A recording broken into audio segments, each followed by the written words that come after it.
comfortable with participating in a recorded webinar, I encourage you to either drop off now, and there will be a recording that you can watch at a later date. Or obviously, the beauty of a webinar is you don't have to participate in anything if you don't want to. You can simply listen.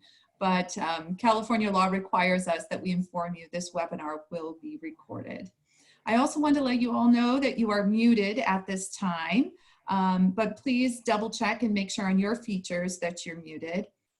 If there are any questions or concerns you have throughout the webinar, you're welcome to use the chat feature in the Zoom controls, and we'll have time for question and answer at the end of the webinar. But of course, if there's a pressing question throughout the webinar, don't be afraid to ask it in the chat section. I'll be looking at those throughout the webinar. Lastly, I'd like to introduce our speakers. I'm very pleased to introduce Cindy Bishop, who has been with Marrone Bio for a couple of months. I apologize, my notes are not showing up.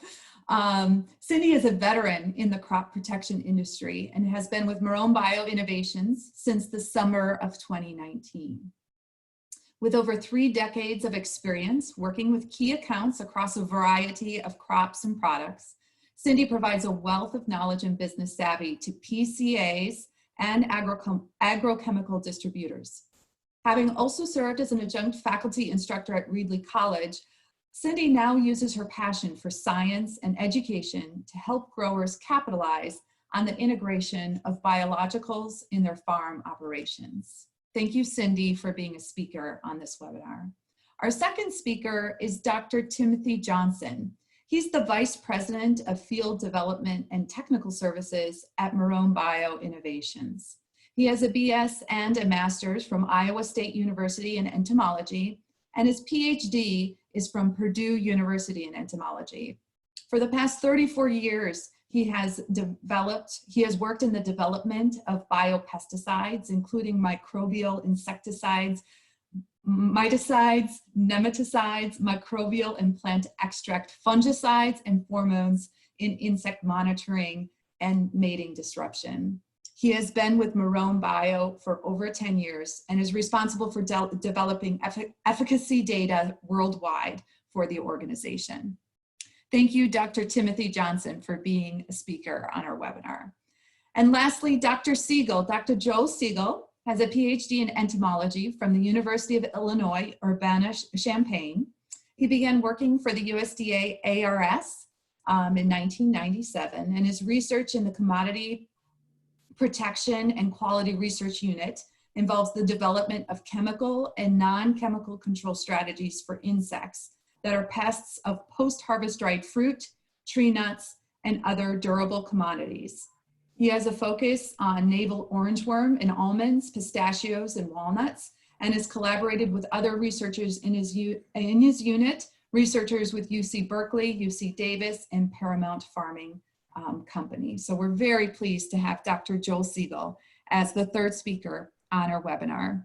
And at this time, I'll invite Cindy to take it over, and she will be introducing our agenda and telling you a little bit about Marrone Bio and the product Venerate. Well, thank you, Angela. Appreciate all the hard work to put this together. And good morning to everyone. Sincere thank you for your time.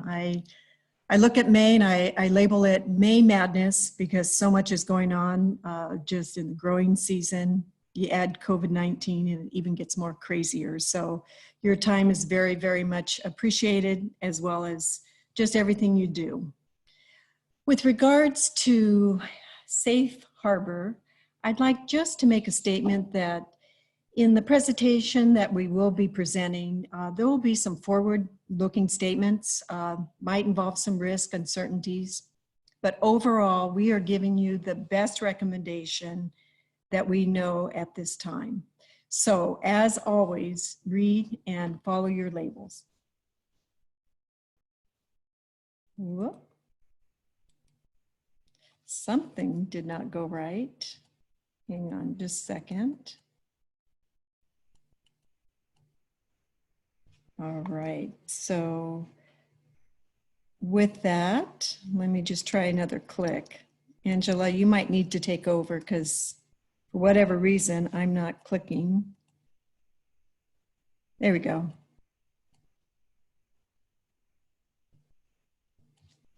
I've already talked about Safe Harbor. And hey, Angela, it's not working on my side. Can you just take over with regards to the slide management? My pleasure. We just have to get it in that slideshow form. I think it's being a little finicky for you. There we go. All right. Thank you. Mm-hmm. Quickly, just the agenda. I am here just to give the ABCs, kind of 101, just what Venerate is, crops, etc. And then we're just going to turn it over to Joel. He has some excellent work with NOW.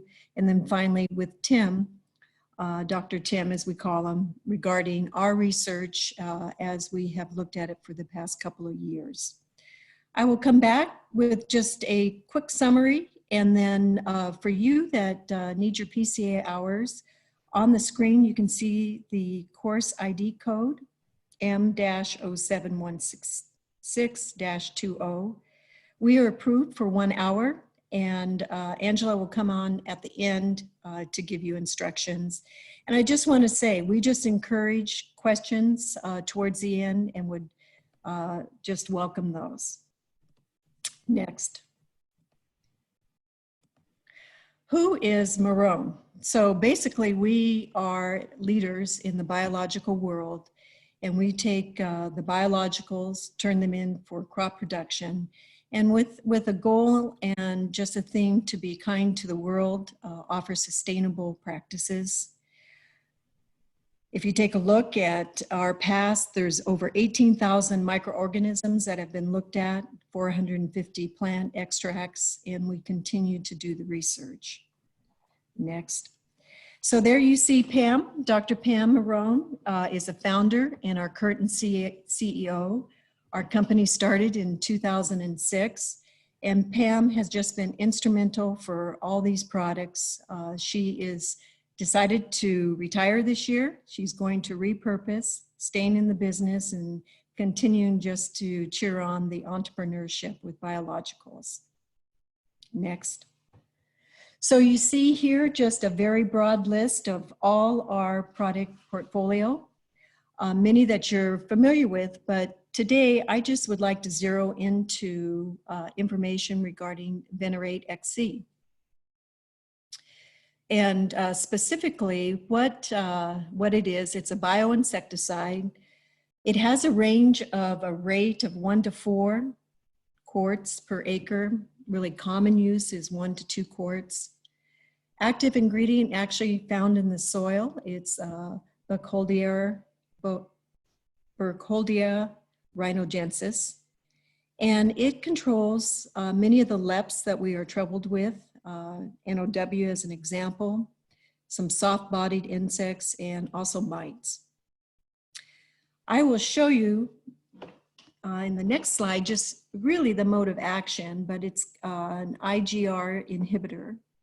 And currently the IRAC code is pending, and it can be applied both foliar chemigation, also backpack sprayer. This slide says it all. So let me just draw your attention to the ruler at the very bottom of the left-hand side, and where it says 6 inches, you'll take a look, and that's a larva that is untreated, and it looks just very healthy, so to speak. On the left side, you can see one that was treated with Venerate.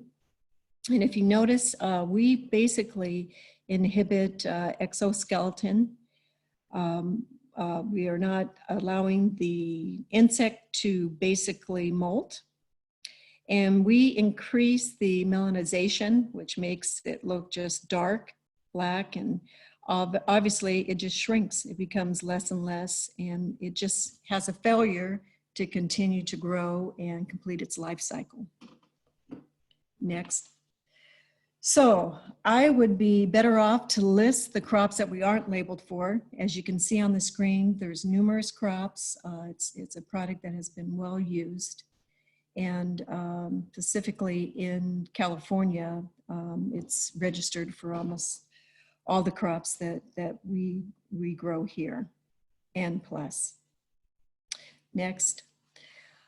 What's key, though, is a return on investment. And as it will be discovered by our different trials, we increase and enhance insect control, improving the yield as well as the crop quality.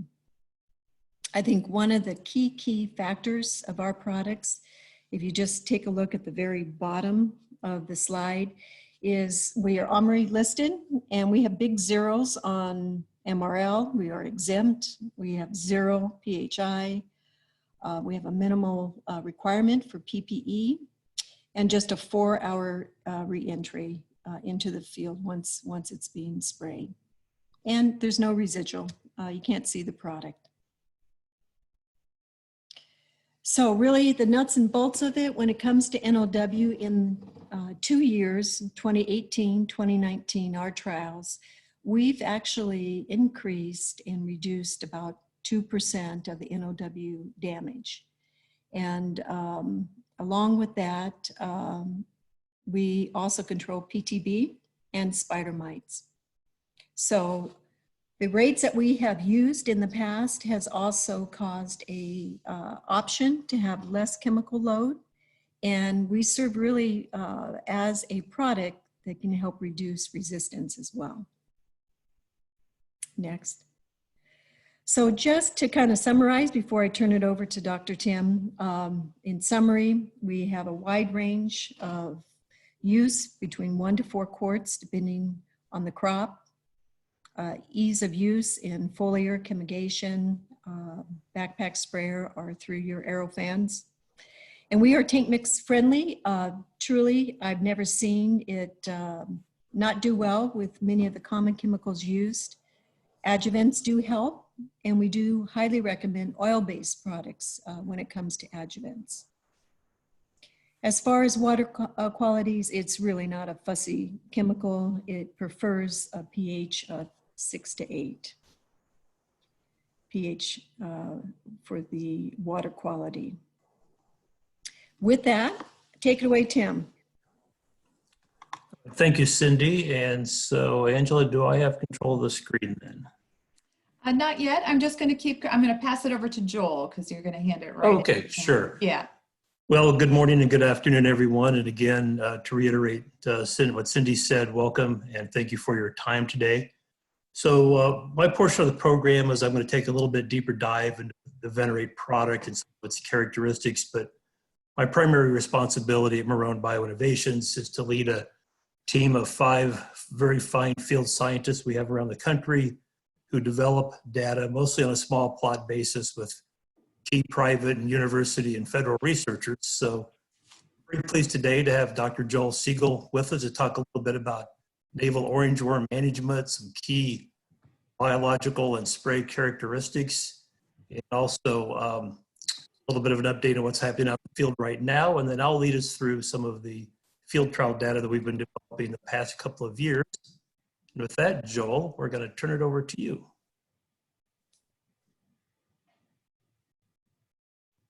Excellent. So Joel, make sure you're off of mute.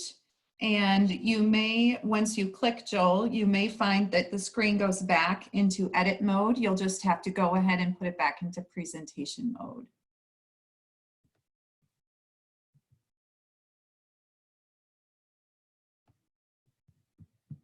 Do we have Joel? Joel, you're on mute. I think he's here. I will unmute him.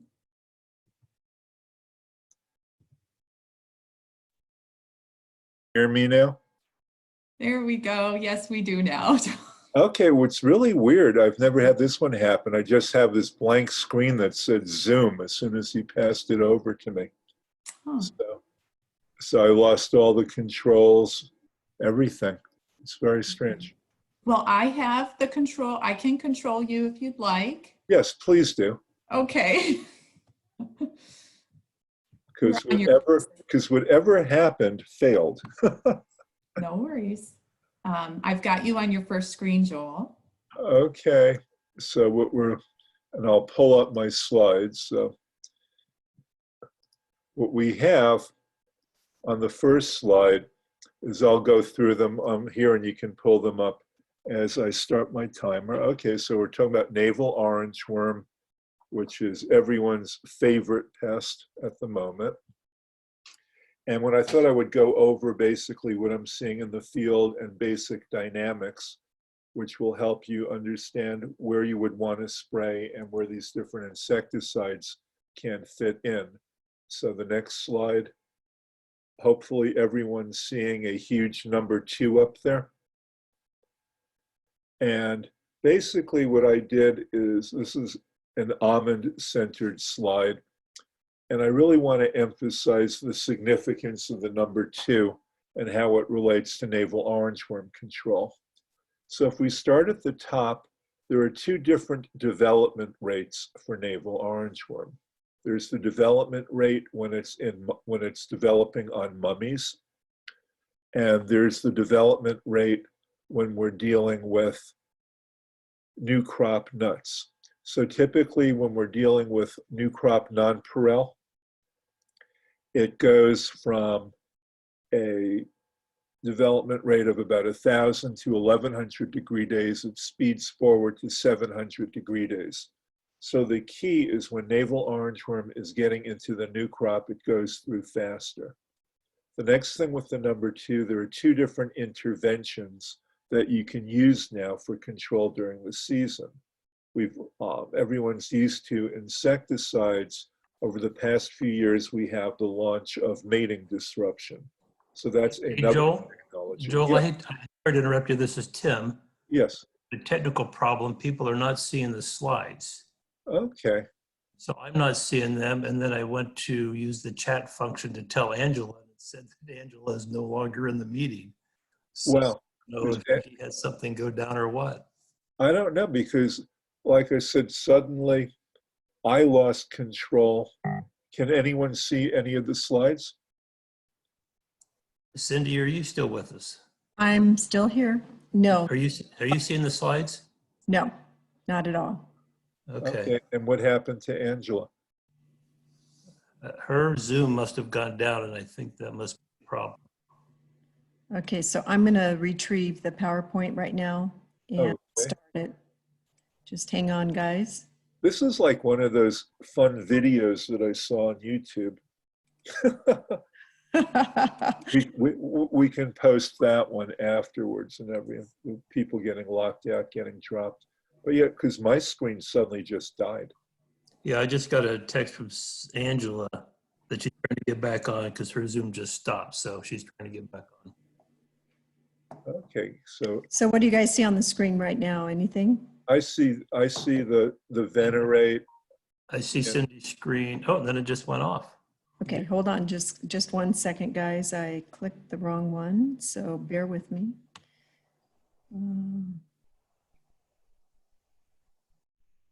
Where did it go? Hold on.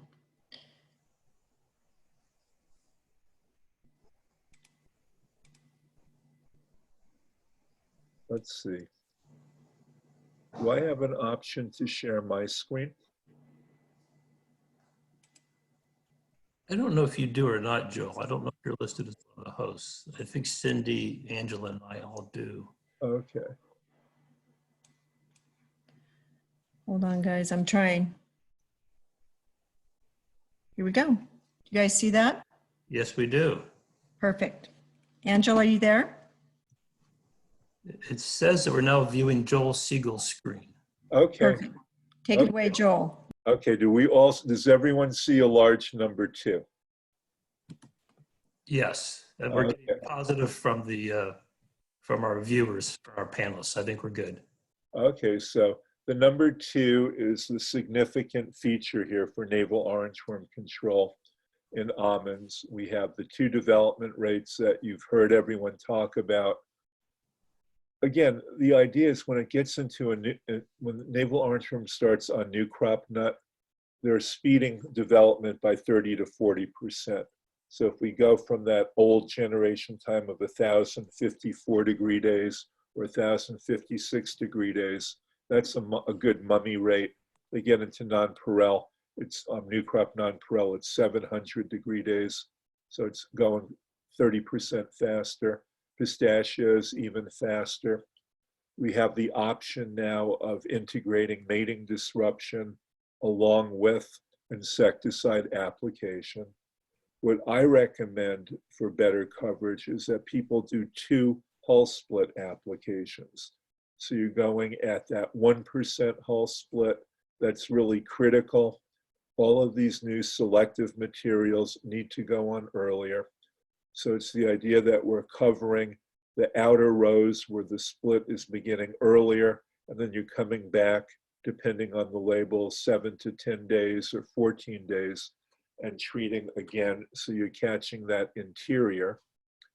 When we're spraying, we're wrapping the tree. So we're talking about spraying both sides of the tree, not just spraying one side and hoping that the drift covers the other side.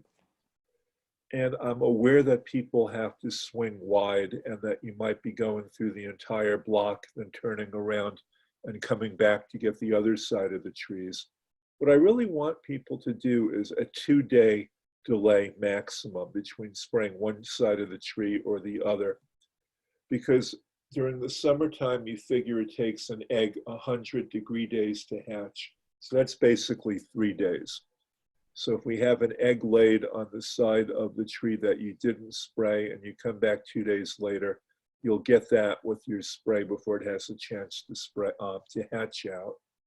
We're going at 2 miles per hour. That's Jack Dibble. And that's really a compromise, because if you go a little bit slower, you'll get even better coverage. And again, the final thing with the number 2 is we have the option now is we can do ground applications and air application. And air application is very attractive when you have logistical problems, you don't have enough spray rigs, you just have too much ground to cover, and you still want to try that timing. So I would recommend an air application as the first spray, especially when all the splitting is in the upper part of the tree anyhow, and then coming back with your ground application. Now let's see if we can go to the next slide. Okay, can everyone see the next slide? Hopefully what we have here is a graph, and this is my trap data. And what it's showing is we have these different waves of adult activity.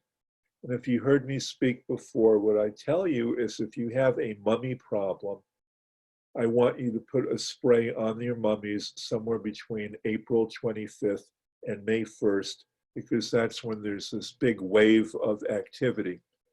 Out by me, out in Madeira, it started around April 14th. And if you're coating the mummies with insecticide, the eggs that are being laid on the mummies are going to be taken out of play. If you don't have a sanitation problem, there's absolutely no reason to do a mummy spray. Again, the mummy spray is only if you have, I'd say, at least 3 to 5 mummies per tree or more. If your sanitation is good, I know it makes you nervous, but just accept the fact that the moths are going to be blowing in and out of the field, and they're not going to have anything to lay on. What you can do is if we take that if we take that time of anywhere between April 25th to May 1st, mark it on your calendar, start counting degree days. Go out 1,000 degree days from whatever date that you marked, and that should be the next flight beginning. So again, instead of worrying about biofixing with egg traps, you can actually just biofix with the calendar. So here's an example of that. So again, in terms of developmental rates, we have that 1,000 to 1,100 degree days, which is our mummy rate. If we're talking about almonds and we're getting into nonpareil, we have a 700 degree day generation time. And as I've said, pistachios go through even faster. They're at 500 degree days. Is everyone seeing the slides okay? So what we have here is my trap from, I would say this is 2018. And you can see that as far as I'm concerned, there's only one flight of navel orangeworm. It begins when you want to start measuring it, and it ends when you give up. This is 2018, and you can see here's that peak I was telling you about between April 25th and May 1st, and here's the second peak.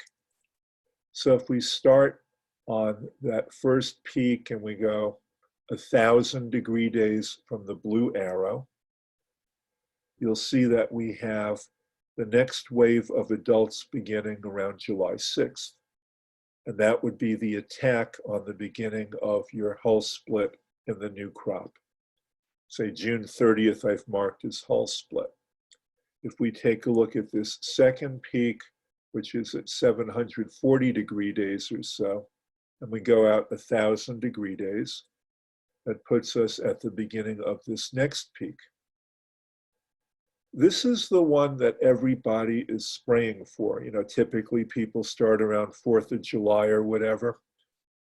So you're typically used to treating for those eggs that were laid in the middle to 3rd week of May, because those are the ones coming out. What I'm telling you is because of damage, I want you to get into your orchard earlier, and that those early splits are important. This green arrow would be our last oviposition on mummies, and we go out 1,000 degree days. You see it's out here around August 3rd. Now remember, we have that oviposition on July 6th over here. That's on the new crop, so we start now using 700 degree days, which gives us the eggs being laid. Here's that peak of activity. We take a look at this peak and we say, okay, what happens to the eggs laid here? Where are those adults coming out 700 degree days later? You can see we're on that peak over there. Again, we're dealing with the eggs being laid here on August 17th. We go out 700 degree days, and that's where we are. Since we're a little bit behind time, here's 2019. I'm showing you here's the same thing in 2019 last year. Where I was, we had only one big peak. So we have that peak over here around April 26th or so. Again, you would go out 1,000 degree days. Remember, everything was delayed last year. Here's July 12th. So that's where the new crop is.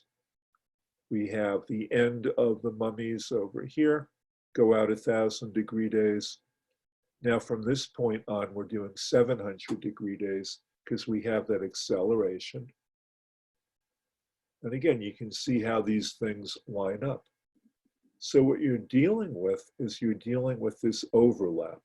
At all times, you're dealing with navel orangeworm flying that originated on mummies. You have navel orangeworm flying around that originated on the new crop, and they become more important because once they get on the new crop, their survival is going up and things are speeding. So if we take a look and we say, where would we put our insecticides?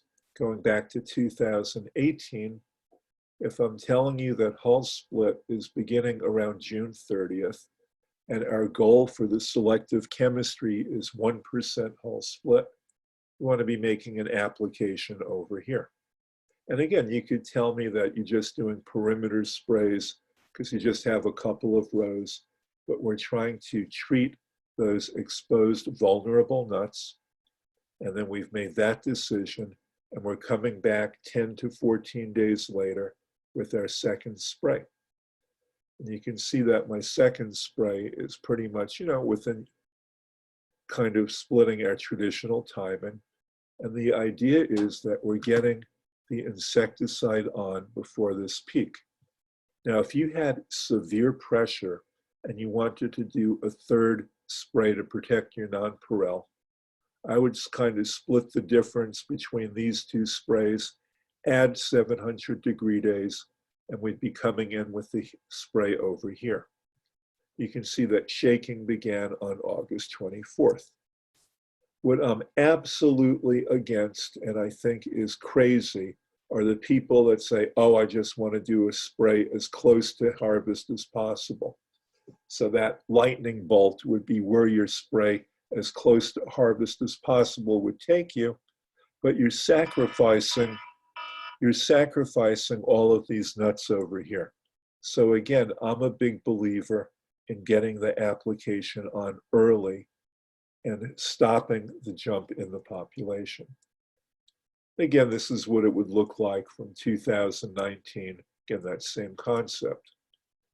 So really quickly, if we take a look at insecticide and we say, where does it go in the canopy? What are we looking for? Here's spray card data. What you're really wanting, if you have your cards in the upper canopy, you want them to look like 4 or 5. And we accept the fact that to get that the good coverage up high, we have to overtreat low. There's no way to get this smaller uniform distribution throughout the entire canopy. So again, especially in almonds where you have more of the crop in the top of the tree, that's the challenge. So again, I did this 2 years ago. Bob Van Steenwyk led this trial. This is with cures. Bharat Basabri was involved.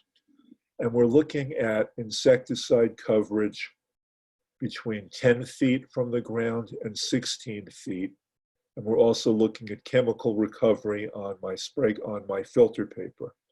Here's my contact toxicity assay. And you can see that we're losing coverage as we go up to 16 feet. The kill is dropping down. And if we look at chemical recovery, there's a 50% difference. And again, we're using a low level of Intrepid. I tell you to use more, but we were just doing all of this within 24 hours, and we were just following the Intrepid. This wasn't a long-term control strategy. But you see that there's a tremendous drop-off in the canopy between 10 feet, 16 feet. And this is important, and it will affect the Marrone products also, because your big enemy is ultraviolet light. It's that UV breakdown. So I did this with bifenthrin years ago. We sprayed a good amount on filter paper, put it in a chamber, and gave it X amount of simulated daylight. So here we are starting off, let's say at 85% kill at time 0. Look what happens at 2.5 days of simulated daylight. We've gone from 85% kill to 75% kill.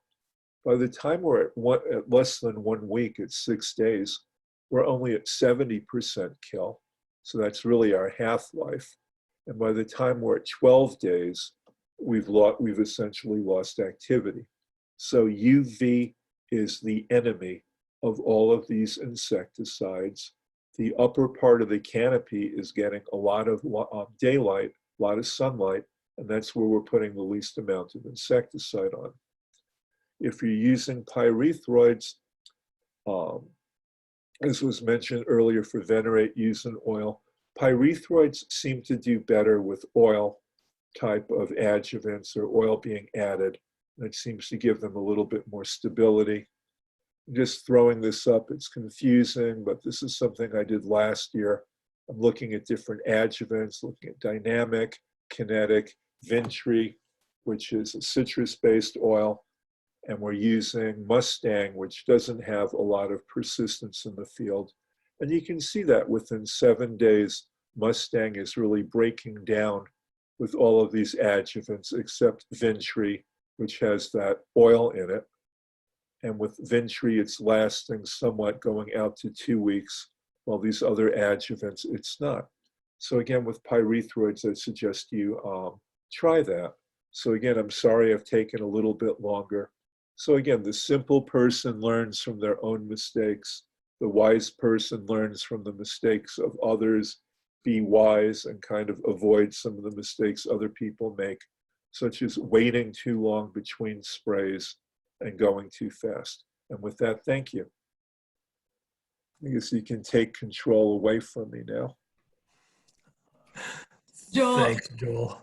Joel, this is Angela, and I apologize for that little hiccup. I do have one question here that I believe is for you from Henry Murillo, and that is, do you have research on side effect residuality on beneficial agents?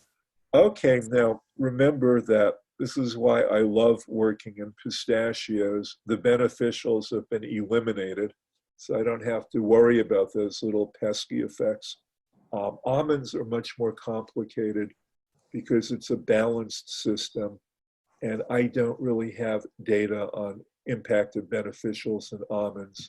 You know, I'm being flippant, but almonds are a system where you've really balanced. There are so many different pests, there are so many different beneficials.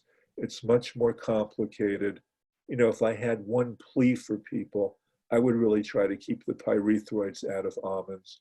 Pistachios, they don't have that negative effect because we've wiped out every beneficial a decade before I started. Any other questions? I don't have any other in the queue. We will have a question and answer session at the end of the webinar. So for those of you that may have questions, feel free to bring them in at the end of the webinar as well. Dr. Tim, do you have the ability to share your screen? Or Joel, you'll have to stop sharing your screen. Yes, I'm clicking it right now. There we go. Excellent. And then Dr. Tim, excellent. Yep, I am sharing my screen and it should be going into presentation mode here. There we go. Does that look right, Angela? Looks great. All right, you're seeing my wonderful mug shot in front of an insect collection in Belgrade, Serbia, of all places. Just happened to be taking a walk in a park and I ran into an insect show. So, well, thanks everybody for sticking with us through a little technical glitch there, as we all, I suspect our heart rates probably went through the roof there for a few minutes. So I'm going to take a little bit deeper dive into Venerate and talk a little bit about the field research we've been doing on Navel Orangeworm and some other pests and kind of what our mindset is about it. So again, just to reiterate, Venerate's a unique strain of Burkholderia that was discovered internally. The product, if you look at the label, it says heat-killed Burkholderia. The nice thing about having a heat kill process at the end of the fermentation is that it gives you very good shelf life. So this is a dead product, and that means the biological activity is in the fermentation media, and the bioactive agents were produced during the fermentation process. So it's basically a metabolite-based insecticide. It's an interesting product to work with. It has fairly broad spectrum for a biological material. I'm sure we're all familiar with BT Krostaki products. I worked with them for a long time in my career. They're quite active on Lepidoptera, but only Lepidoptera. Venerate has active on quite a few of the Lep species, but also quite a few sucking pests. It's a bit unique in that its activity on Lepidoptera is kind of specific and limited to certain groups. It's pretty strong on the genus Spodoptera, and then two families, Tortricidae and Pyralidae, and that includes Navel Orangeworm and most of our leaf rollers and such. So some good target pests there. Interesting thing about Venerate and the Lepidoptera targets is that the dose response can be non-typical. In other words, higher use rates do not always mean better control. Sucking pests are different. That would include our scale, our mealy bugs, and psyllids and whiteflies. Typically takes a higher use rate for the product than on the susceptible caterpillar species, and we typically see a higher dose rate. So in summary, when we're looking at LEPs, we're typically looking at 1 to 2 quarts per acre. If we're targeting sucking pests, and that would also include a wide range of mite species, we're looking at higher rates, 2, 3, or even 4 quarts per acre. Again, the active ingredient is produced during the fermentation process. The actual mode of action at the cellular level has not been determined, although we are working on that. And the route of entry is either as a stomach poison or by exposure. As a stomach poison, it acts a lot like a BT, and we get a very rapid cessation of feeding, but it can be fairly slow acting in terms of actually killing the pest. It can be 4 to 7 days, depending on the pest species. Again, just show some of the IGR-like response from contact activity, a little bit different than if it acts as a stomach poison. So our approach with Navel Orangeworm, we're interested in this pest for several reasons. We're hearing from growers that there's a little bit more damage going on in the field than they would like. It's a high value crop. Pyrethroids are clearly coming towards the end of their life cycle. They've been out there a very long time. You know, navel orangeworm inherently is not a tough insect to control, but it lays its eggs in a very tough location. So it can be difficult to reach with a target insecticide. Plus, by having multiple generations a year, you're getting a lot of exposure to the products that are being used. So the potential to develop resistance is always out there. And if you take away the pyrethroid chemistries that are starting to sort of fade out and have a lot of non-target effects, we really have three very important products that are being used in conventional almond production. That would be products such as Alticor, the diamides, Delegate or spineteram, and methoxyfenozide, which has just in recent years gone off patent and is available in a number of forms.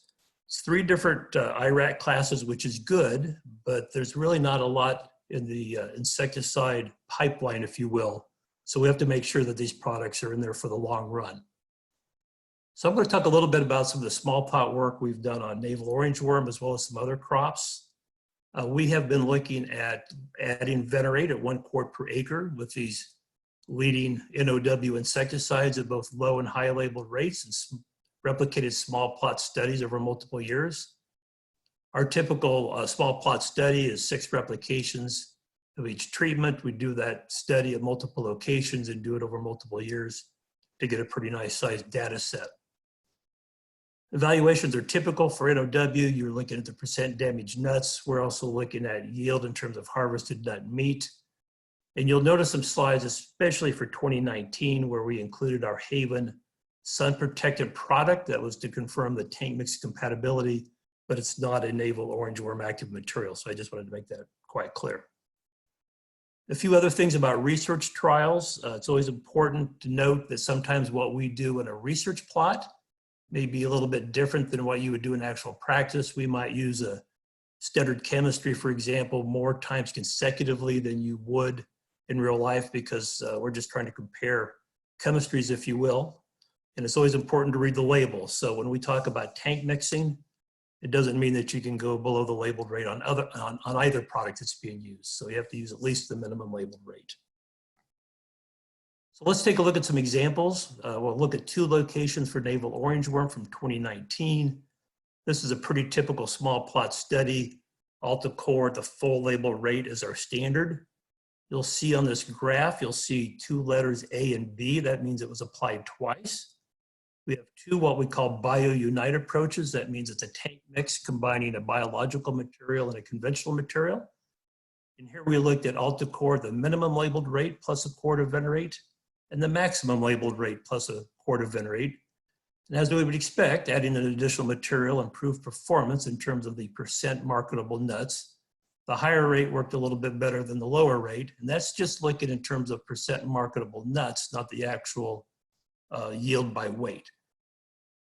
So the next slide shows that. In this case, when we look at the marketable weight, we see a little bit more of a difference between the treatments with the Alticor at the higher rate plus Venerate at 1 quart, 8.6% better than the other 2 treatments.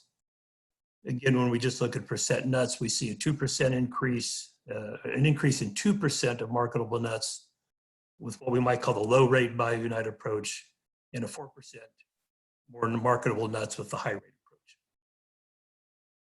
Second location near Wasco, this is with methoxyfenozide, looking at the maximum rate of that product in combination with the Venerate. And in this case, we're looking at the percent damage. So we want that number to be lower, which it is.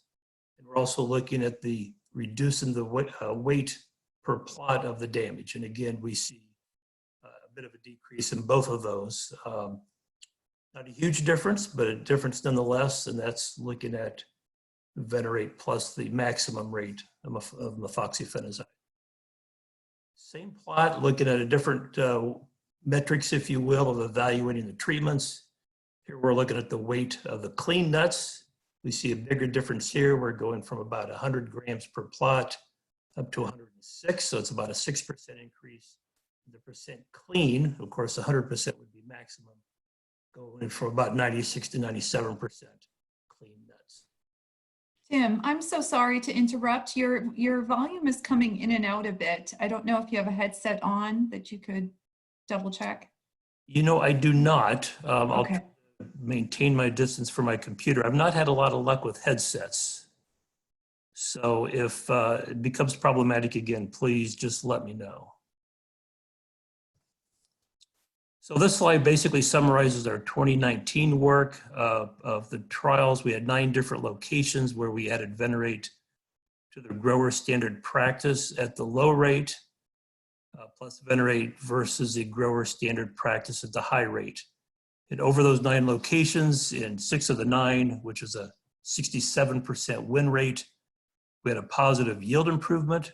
Average yield increase was 3%, with a return on investment to the grower of 2.8 or to 1, or roughly 3 to 1.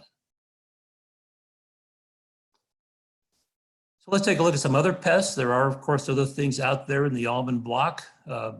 Venerate is quite active on peach twig borer. This again is kind of a BioUnite approach, comparing a 4-spray program of Delegate, Entrust, Alticore, and Intrepid.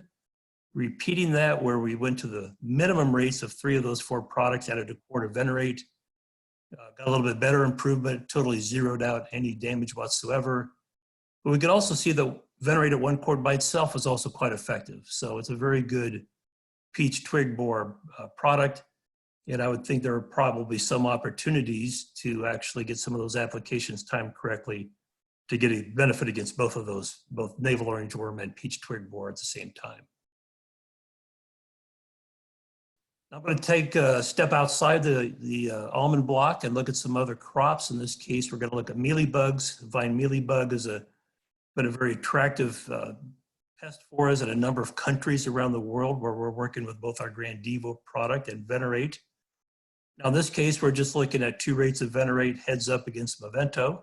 It's worth noting that typically Movento, you're only going to get in 2 applications per crop. That's a labeled limit. It's labeled 15 ounces, I think, is the maximum per year. So this is not necessarily a BioUnite approach. Here we're looking at a possible rotation partner for good resistance management as well as effectiveness. And we can see that both the Venerate and Movento did a very nice job of reducing cluster damage from about 13% down to 1%. And it introduces an alternate mode of action, again, for resistance management. Once again, reiterating that there's not a lot of new insecticides in the industry pipeline. Hop over to citrus, looking at thrips. And thrips are always a bit of a problem. A total of 6 different treatments in the study, including Venerate at 2 quarts. We see Manecto Pro as well as Exaril at 2 different rates. Assail and Delegate, all the products did a pretty nice job in terms of infested fruit. We see that the Venerate did a pretty nice job at the 2 quart rates. So we'll be following this up in latter years, looking at Venerate in combination with some of these other materials, such as Assail, which is quite attractive to us as a BioUnite partner. And we'll see some data in a second with that combination. And this is following up on some of that work. This happens to be with whiteflies and summer squash. And with whiteflies, you can see that Venerate at 1 quart is not particularly active. 2 quarts is pretty decent, but that's getting a little bit pricey in the conventional realm. So we looked at Venerate combined with the lowest labeled rate of Assail. That's the 1.1 ounce rate compared to the maximum rate of 2.3 ounces. And we see a very strong combination there. So a low rate of Venerate plus Assail looks to be a very good combination for control of whiteflies.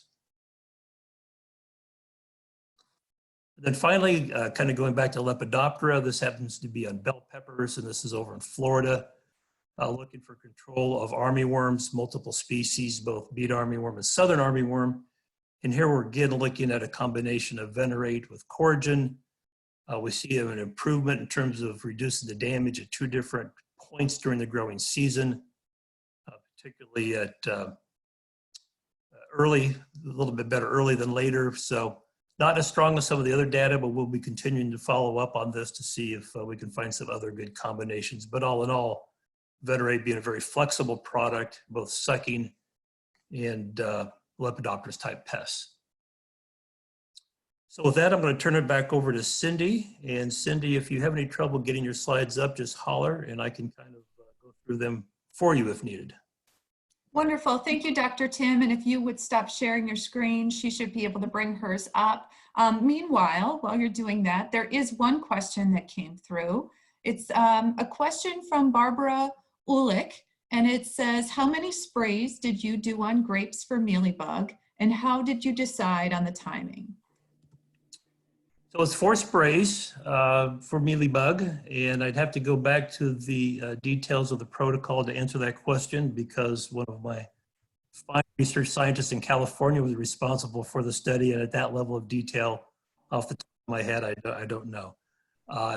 I suspect we probably started, using the typical UC recommendations in terms of the mealybug. We have another question as well from Greg Young. Any synergy between Venerate and BT products? It's a really good question, and it's one that's actually come up quite a bit lately. Growers are actually tank mixing Venerate a lot with BT. And it looks like they are doing that both to improve their level of insect control. It looks like diamondback moth is one of the particular targets that they're doing that for, as well as getting a little bit broader spectrum of activity, especially on leafy greens and on strawberries, where I think Venerate's picking up some of the sucking pests. We do know that of our 2 insecticides, Venerate and Grandiva, which are very different active ingredients, that if you're going to tank mix with a BT for lep control, Venerate is definitely the product of choice to do so with. Excellent. Thank you, Dr. Tim. That's all the questions I have right now. If you wouldn't mind, stop sharing your screen. Cindy should be able to. I did stop sharing now. Thank you. Excellent. All right, can you guys see my screen? Yes. Okay, thank you. Excellent information with regards to NOW and the other pests, and really a lot of great ideas and very much appreciated. With that, I am just going to summarize briefly and mention that Venerate overall, as we have noted in all the various different trials, has excellent performance. The features of just zeros with MRLs, PHI, etc., help end users with regards to all the challenges that we have coming forth in the next couple of months. We looked at a variety of rates, and we looked at the active ingredient and noted that alone or in combination is really an excellent choice. As far as combinations, we call it BioUnite, and very simply, it is just harnessing the power of biology with the performance of chemistry, are just an excellent tank mix. And in doing so, truly, we do a lot of things. We lower the chance of having resistance. You've noticed that we've lowered some of the chemistry rates. We can apply primarily just a quart in combination with chemistry, and makes it a very economical approach. And with that, I just would like to summarize. Again, I had mentioned it. It's a quart of Venerate in combination with Intrepid-like products are Altacore, May Spray, NOW Early Hull Split, as well as just 14 days after. And Joel was excellent in just saying that overall he felt that the NOW Early Hull Split spray followed 14 days was the way to go with regards to preventing more damage at the end of the harvest. We have an excellent team, and on this screen, take a look at the individuals with their phone numbers or email. We'd love to talk to you about our BioUnite approach. And with that, I will turn it back to Angela, and she'll talk to you a little bit about the CEU credits as well as some of the recording. Thank you, Angela. Thank you, Cindy. And there's some product information on our website if you're interested. And Cindy, if you wouldn't mind advancing to the final slide. Okay, it doesn't have, okay, one second. We'll start with some Q&A, and then what I'll do is I'll go ahead and share my screen so you have the continuing education credit number one final time. So I'll go ahead and share my screen while we start the Q&A. Also be watching out for an email that will include a copy of the slide deck. It will include a link to a quiz that you'll need to fill out if you want to earn the CEU credits. And there will also be a recording of the webinar. So please be watching for those after the webinar. We have several questions coming in. If you have any questions, just type them into the Q&A section of the controls. The first question for either Cindy or Dr. Tim is from Anna Karen Murillo, and that is there any data on cannabis? Absolutely. We look at cannabis and hemp as important crops for us to help growers with. We've been working up in Canada and the US, and primary focus has been on controlling two-spotted spider mites and for root aphids and root mealy bugs. And then this past summer, we began to look at control of corn earworm on hemp, field hemp. So the person asked a question had a specific pest in mind, but yeah, absolutely. We, both Grandivo, Venerate, and our two fungicides, we have been conducting research for several years now. And in Canada, we have registrations for both Regalia and Stargus. And in the US now, we have hemp on our labels for both Regalia and Stargus EPA registrations. Excellent. And then we have another question from Robert Hill. Do you think that mixing Venerate with a traditional miticide when going after broad mite on mature lemon trees would produce a positive effect?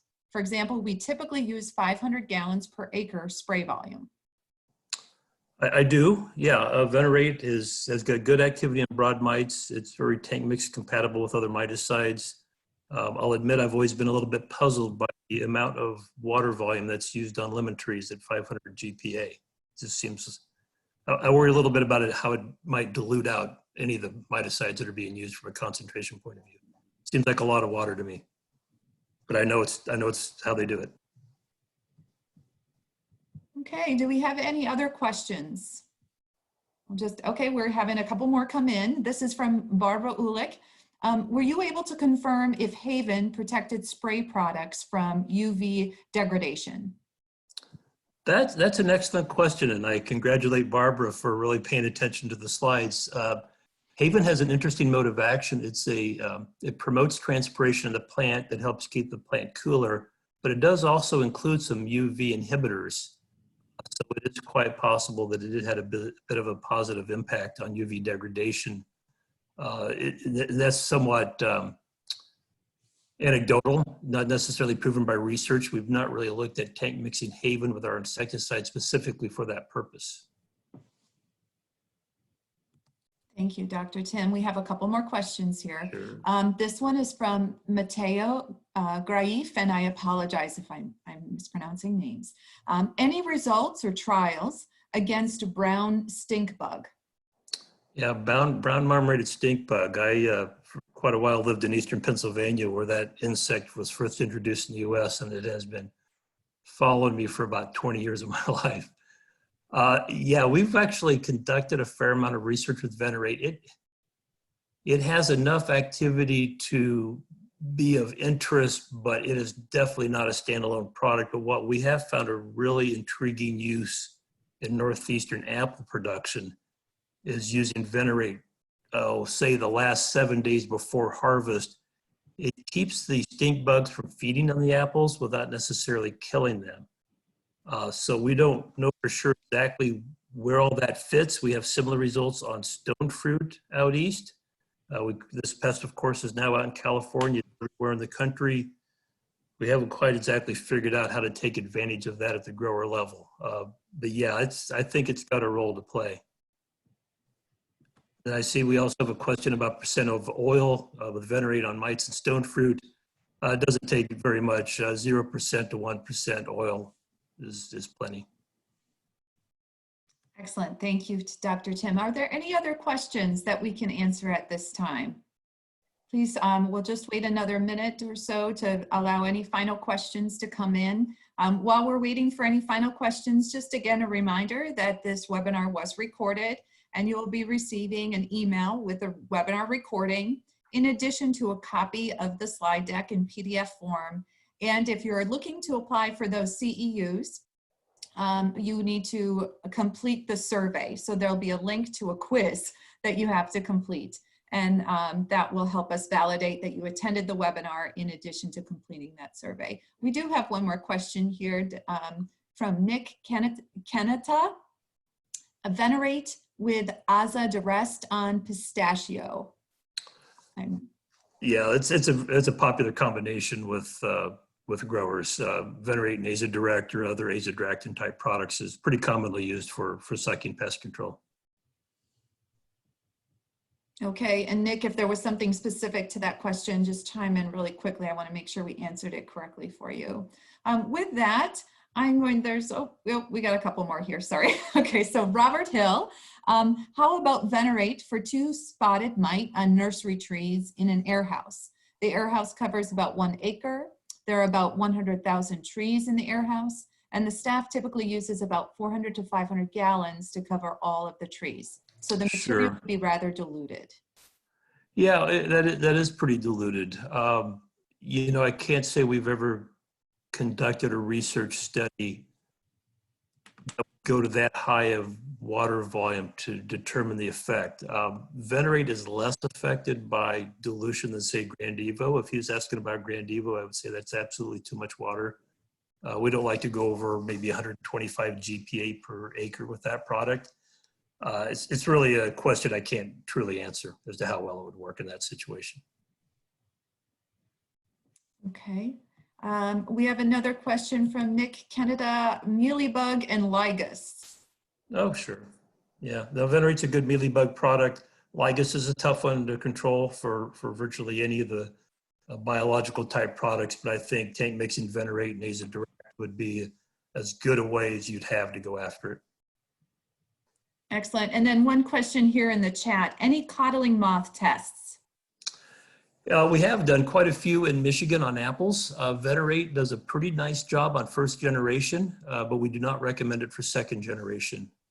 And that basically relates to the life cycle of the insect. The 1st generation eggs are laid before there are fruitlets developing, so the larvae have to walk and find a fruitlet, and it seems to be that extra exposure they get during that journey to the Venerate is what kills them. But the 2nd generation are laid directly on the fruit, and they just take a bite into the skin and they're into the apple. So we've had good success controlling coddling moth 1st generation with Venerate, but not 2nd. Excellent. Thank you so much, Dr. Tim. Wonderful questions. I'll just give one final call for any questions that anyone has. Otherwise, you can always go to our website, and under the contact section or the about section for the company, there's various ways that you can contact our sales representatives or Dr. Tim for any further questions from this webinar. So with that, I'm not seeing any final questions. Wonderful. Thank you so much for joining us for this webinar. We hope it was beneficial and a good use of your time. Thank you so much to the speakers, Cindy, Dr. Tim, Dr. Joel Siegel. Sincerely appreciate the time and effort you put into this presentation to make it valuable to all. And with that, look forward to the email with the follow-up recording, the copy of the deck, and please be sure to fill out the quiz questions if you are looking to apply to CEUs. Thank you all for joining us, and have a great afternoon.